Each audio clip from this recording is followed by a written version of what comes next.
लोक कल्याणकारी राज्य की परिभाषा का अध्ययन किया था। लोक कल्याणकारी राज्य किसे कहते हैं? लोक कल्याणकारी राज्य की अवधारणा का विकास और कार्यों पर आज हम चर्चा करेंगे। लोक कल्याणकारी राज्य की अवधारणा एक प्रगतिशील विचार है जिसका विकास धीरे धीरे हुआ। इसकी परिभाषा का अध्ययन कर चुके हैं और भारत में जो प्राचीन काल में जो राज्य था, राम राज्य की जो हम बात करते थे, वो धारणा प्रचलित थी जिसमें भी यही भाव निहित था कि प्रत्येक व्यक्ति को अपने व्यक्तित्व के सर्वांगीण विकास का अवसर स्वतंत्र रूप से मिलना चाहिए। राज्य का यह कर्तव्य है कि वह अपने समस्त निवासियों के व्यक्तित्व विकास की सभी आवश्यक परिस्थितियां उपलब्ध कराए। हमारे जितने भी प्राचीन ग्रंथ हैं, महाभारत, पुराण, वेद, पाराशर की स्मृतियां, चाहे वो कौटिल्य का अर्थशास्त्र रहा हो, इन सभी में राज्य द्वारा उसके निवासियों के कल्याण की अंतर्निहित भावना देखी जाती है। वेद व्यास जी ने महाभारत में कहा कि जो सम्राट अपनी प्रजा को पुत्रवत समझकर उसके बहुमुखी विकास का प्रयत्न नहीं करता, वह नरक का भागी होता है। इसी प्रकार की धारणा यूनान के नगर राज्यों में भी प्रचलित थी। हम जब अरस्तु और प्लेटो के बारे में देखते हैं तो उन्होंने राज्य पर काफ़ी अधिक एम्फेसिस दिया। राज्य को एक नैतिक संगठन माना जिसका उद्देश्य किसी एक वर्ग विशेष के हित में नहीं बल्कि समस्त नागरिकों के हित में कार्य करना होता है। मध्य युग में हम देखें तो थॉमस क्रीन बेंथम ने भी राज्य के इसी लोक कल्याणकारी स्वरूप को अभिव्यक्ति दी, अपनी रचनाओं में उनके बारे में चर्चा की। 1950 में भारत की स्वतंत्रता के पश्चात जो हमने संविधान अंगीकार किया, उसके अंतर्गत राज्य के जो नीति निर्देशक तत्व हैं, हम उनके बारे में प्रारंभिक कक्षाओं में पढ़ चुके हैं कि नीति निर्देशक तत्व क्या होते हैं। नीति निर्देशक तत्व एक मार्गदर्शक सिद्धांत हैं जो राज्य को नीति निर्धारित करने के लिए निर्देशित करते हैं। इन सभी सिद्धांतों में भारत को एक लोक कल्याणकारी राज्य बनाने के लिए दिशा दी गई। हम कुछ तत्वों के बारे में देखेंगे जो संविधान में एक लोक कल्याणकारी राज्य को इंगित करते हैं, जैसे प्रत्येक स्त्री और पुरुष को जीविका के पर्याप्त साधन मिलें, समाज की संपत्ति के स्वामित्व और नियंत्रण का अधिक से अधिक सामूहिक हित में वितरण किया जाए, देश की संपत्ति कुछ ही हाथों में केंद्रित ना हो, बच्चों और नवयुवकों का शोषण से रक्षा हो, नैतिक भौतिक पतन से रक्षा हो, सबको समान जीविका और शिक्षा प्रदान की जाए, बेरोजगारी, बुढ़ापा, बीमारी या किसी भी कारण से जीविका कमाने में असमर्थ व्यक्तियों को सरकार की ओर से सहायता प्रदान की जाए, 14 वर्ष के सभी बच्चों को निःशुल्क अनिवार्य शिक्षा दी जाए, अनुसूचित जाति और जनजाति तथा आदिम जातियों के सम्मान के लिए तथा अन्य पिछड़े वर्गों के शैक्षिक और आर्थिक हितों की विशेष सावधानी में वृद्धि जैसे अनेक प्रावधान भारतीय संविधान के नीति निर्देशक तत्वों के अंतर्गत राज्य को निर्देशित करते हैं। हम ये भी देखते हैं कि व्यक्तिवादी जो विचारधारा थी, उस विचारधारा के अंतर्गत राजाओं के द्वारा जनता का शोषण किया जाने लगा और इसी का विरोध स्वरूप लोक कल्याणकारी राज्य का उदय हुआ। औद्योगिक क्रांति, युद्ध, आर्थिक संकट, साम्यवादी क्रांति, राज्य की जो योजनाबद्ध आर्थिक विकास की जो संकल्पना थी, उससे भी राज्य की अहस्तक्षेप नीति अथवा मौन को त्याग कर नागरिकों के कल्याण और बेहतर जीवन के लिए कदम उठाने के लिए प्रेरित किया। आज विश्व के अधिकांश राज्यों में लंबे समय से प्रजातंत्र को अपने शासन का प्रमुख आधार स्वीकार किया गया। इस प्रजातांत्रिक व्यवस्था में व्यक्ति की स्वतंत्रता, समानता और बंधुत्व के सिद्धांत के प्रति एक सार्वभौमिक चेतना का वातावरण तैयार किया गया। इन सभी कारणों से हम देख सकते हैं कि आधुनिक विश्व में लोक कल्याणकारी राज्य की विचारधारा को राज्य के कार्यों का प्रमुख आधार बनाया गया। कुछ विशेषताओं के बारे में हम देखेंगे कि ऐसा क्या है, क्या कैरेक्टरिस्टिक्स हैं वेलफेयर स्टेट के।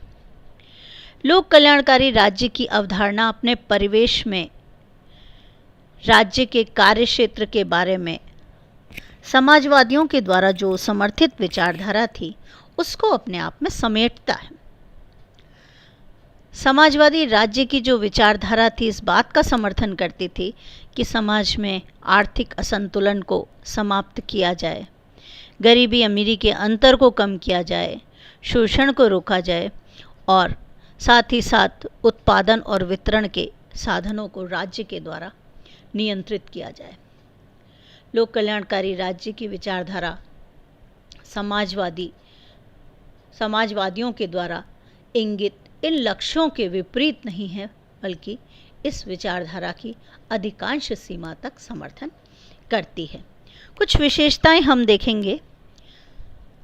पहली जो विशेषता है, लोक कल्याणकारी राज्य एक सकारात्मक राज्य है। Welfare state is a positive state. A.R. Desai ने एक किताब लिखी थी the myth of the welfare state. उसमें लोक कल्याणकारी राज्य को एक ऐसी संस्था माना जो सकारात्मक अच्छाई लाने में समर्थ है। सकारात्मक से मतलब पॉजिटिव अप्रोच रखती हो। राज्य एक ऐसा साधन है जिसका उपयोग लोगों को अपने हितों को बढ़ाने के लिए, हालात सुधारने के लिए, स्वास्थ्य व सुरक्षा का प्रबंध करने के लिए करना चाहिए।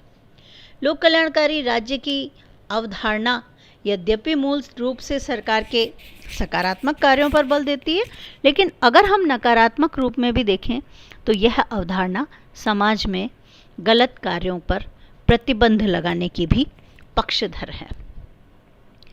दूसरी विशेषता है, लोक कल्याणकारी राज्य का लक्ष्य लोक कल्याण से जुड़ा हुआ है, जन कल्याण से जुड़ा हुआ है। ये लोक कल्याणकारी राज्य संविधान की प्रस्तावना में अभिव्यक्त की गई सारी ही चीज़ों को समर्थन देता है। तीसरी विशेषता है, लोक कल्याणकारी राज्य एक प्रजातांत्रिक राज्य है। लोक कल्याणकारी राज्य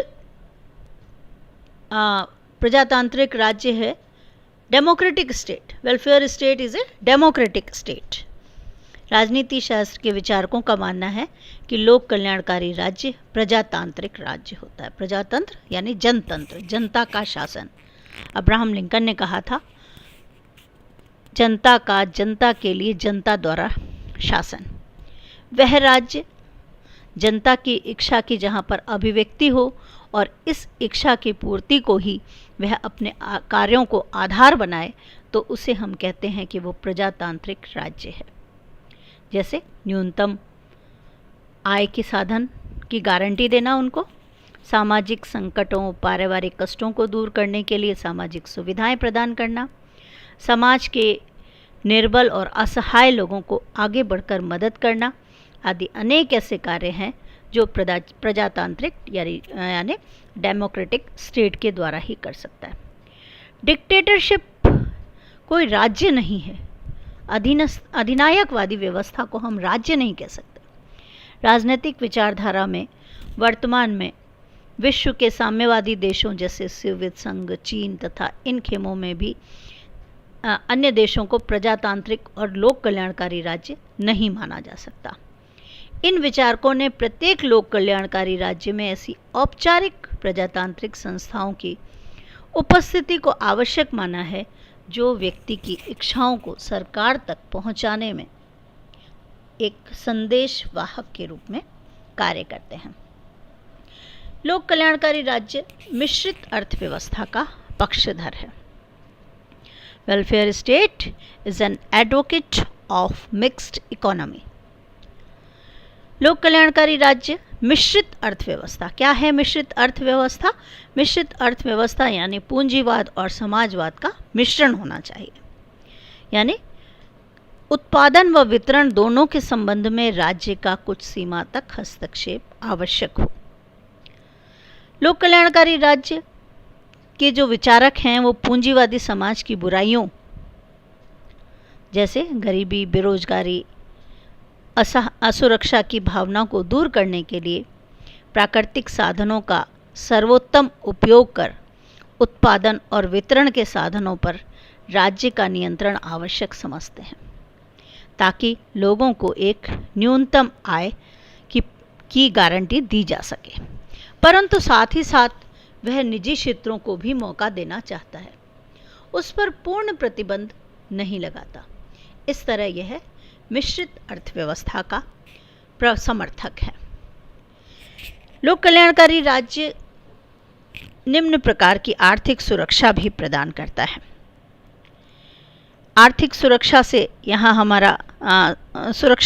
हमारा तात्पर्य है आर्थिक सुरक्षा, इकोनॉमिक सिक्योरिटी। आर्थिक सुरक्षा के बिना राजनीतिक स्वतंत्रता का कोई मूल्य नहीं होता। जब तक हमारे पास धन नहीं है, जब तक हम कोई भी कार्य उचित तरीके से नहीं कर सकते। इस विचार को ध्यान में रखकर वेलफेयर स्टेट सबसे पहले व्यक्ति की आर्थिक सुरक्षा की व्यवस्था करता है। ये हमारा एक्सपीरियंस है कि सभी प्रकार की शासन व्यवस्थाओं में राज्य की शक्ति प्रायः उन लोगों के पास होती है जो कि फाइनेंशियली साउंड होते हैं, जो कि आर्थिक रूप से समृद्ध होते हैं, संपन्न होते हैं। अर्थात राजनीतिक शक्ति आर्थिक शक्ति की सहयोगी होती है। इसलिए लोक कल्याणकारी राज्य का प्रयास होता है कि राजनीतिक शक्ति को जनसाधारण में निहित रखने के लिए आर्थिक सुरक्षा के वातावरण की व्यवस्था करें। आर.डी. अग्रवाल ने एक अपनी किताब लिखी थी, economic aspects of welfare state in India.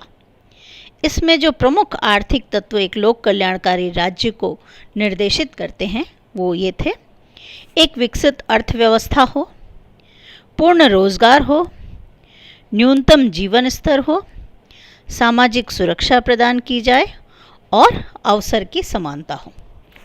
इस प्रकार एक लोक कल्याणकारी राज्य का यह कर्तव्य माना जाता है कि वह देश में एक ऐसी आर्थिक व्यवस्था की स्थापना करे जिसमें सभी व्यक्तियों को शारीरिक और मानसिक दृष्टि से कार्य करने की क्षमता रखते हैं, उनको योग्यता के अनुसार कोई ना कोई कार्य दिया जाए।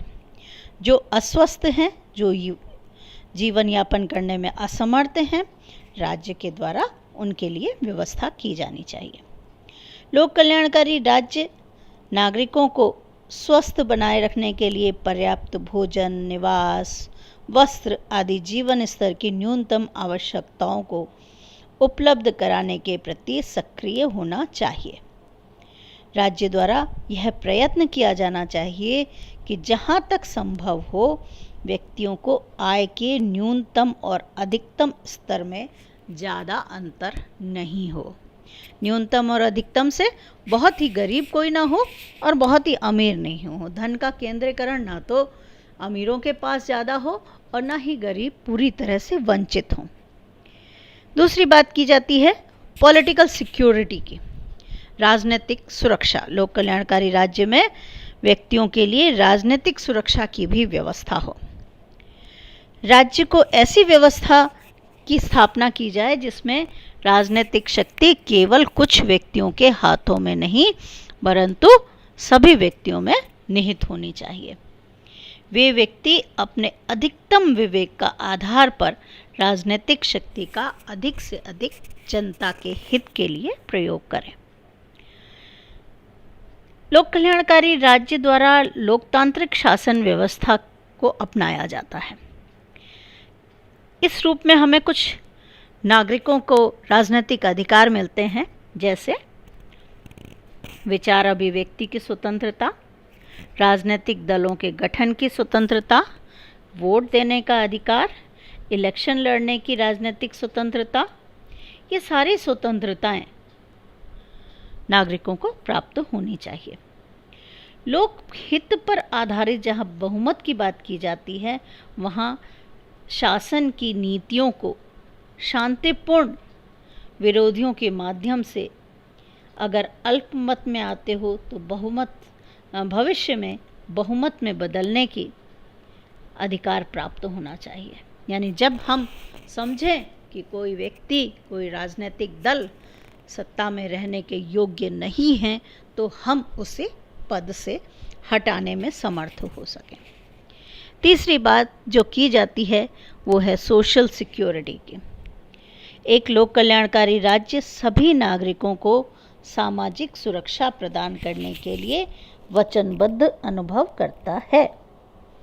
सामाजिक सुरक्षा से मतलब सामाजिक समानता की स्थापना, जिसमें धर्म, जाति, वंश, रंग और संपत्ति के आधार पर कोई भेदभाव न हो और व्यक्ति को कानून के सामने समान संरक्षण प्रदान किया जाए। व्यक्ति व्यक्ति में भेद न हो और किसी भी कृत्रिम आधार की तरफ से राज्य आपस में नागरिकों में किसी भी प्रकार का भेदभाव नहीं करे। आज हमने जो चर्चा की वो लोक कल्याणकारी राज्य के विकास और विशेषताओं पर की। कल हम चर्चा करेंगे लोक कल्याणकारी राज्य क्या है, लोक कल्याणकारी राज्य के कार्य क्या हैं, भारत क्या एक लोक कल्याणकारी राज्य है। इन मुद्दों पर चर्चा हम कल करेंगे। थैंक यू, धन्यवाद सभी को।